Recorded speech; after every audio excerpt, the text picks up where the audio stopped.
Hey guys, welcome back to my YouTube channel 10 Minutes Cloud Learning. And as part of today's video, we'll focus on how can we use or leverage one of the nice feature of S3, that is to host a website. I'm sure most of you would have come across any kind of AngularJS application or React.js application, and so those applications can also be hosted on your S3 website, S3 bucket. But as part of today's demo, we are going to take a sample HTML template or a sample HTML website, okay, which I'm going to download from the internet and then upload it into my S3 bucket. So let me jump into my AWS console. Yes, if you want to test any of the sample HTML files, you can go to this website and you can download any of the sample themes. Now, let me just show you how does the website looks like, in my local. So I've downloaded a sample template from that website, and this is the website that we are going to upload into our S3 bucket. So these are the HTML files, and it comprises of various HTML files, JavaScript, CSS, and images, which we are going to upload into the S3 bucket. So let me just close this and go to my S3 console. Here I'm going to create a bucket. Let's say website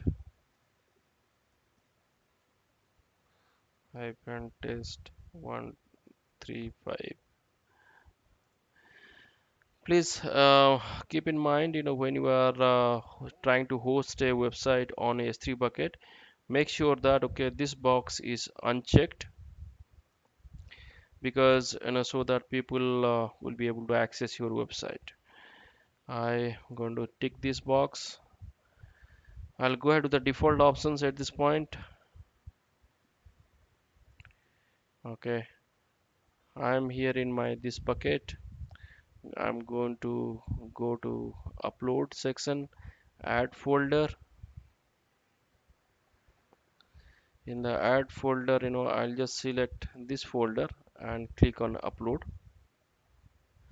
So it is going to upload close to 43 files. It will take some time, and I'll click on this upload option.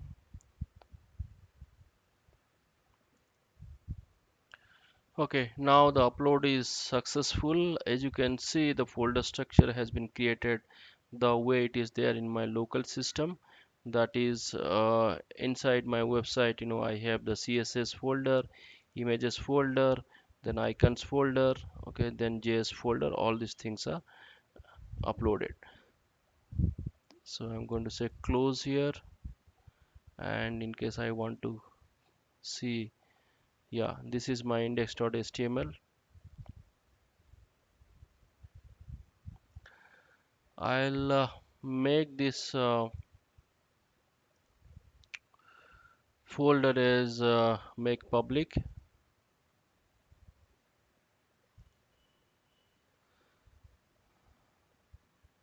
and I'm going to access this website.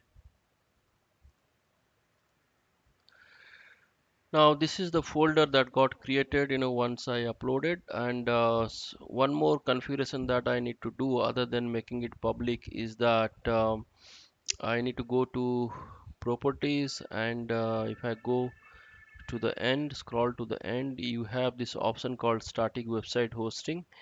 You edit this option, wherein you have to say that okay, use this bucket to host a website or a redirect request. So you have to enable this, and here you can say that what is the starting document, for to access this website. So in our case, we have index.html,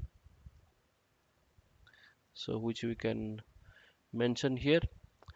And in case you have some error.html which you want to redirect, in case the website is not available, or if there are some issues, okay, then also you can mention this here. But as of now, it is optional. So I'll do the save changes. Okay, now I go to the object again, I click on this. Now this is my index.html, so I click on this, and as you can see, you can directly copy this URL and put it in a separate browser, or you have the option of opening this. You have this on the right hand side top corner, you can see here. If you click on this, it will open the website. So as you can see, whatever we are able to see in our local, it is all available in our S3 bucket, and we are able to host this static website in our S3 bucket. Now you might be wondering, this link is looking very lengthy. In yes, if at all you want to, if you have some domain, configured, that also you can, using the Route 53 service, you can configure. Okay, so that you can get a very fancy URL to access your website here. So this is a really cool, nice feature of S3 bucket, S3. So which can be, and as you can see, we didn't do much over here. It is just a matter of uploading those respective files, and doing some configurations, and we're all set, right? So that's about S3 static website hosting. Really nice feature, easy to use and easy to get started. If you have any question, then put them in the comment section. Don't forget to hit that like button and subscribe, because I have a lot of videos coming up for you. I would like to say thank you for watching, and we'll catch up in the next video. Thank you.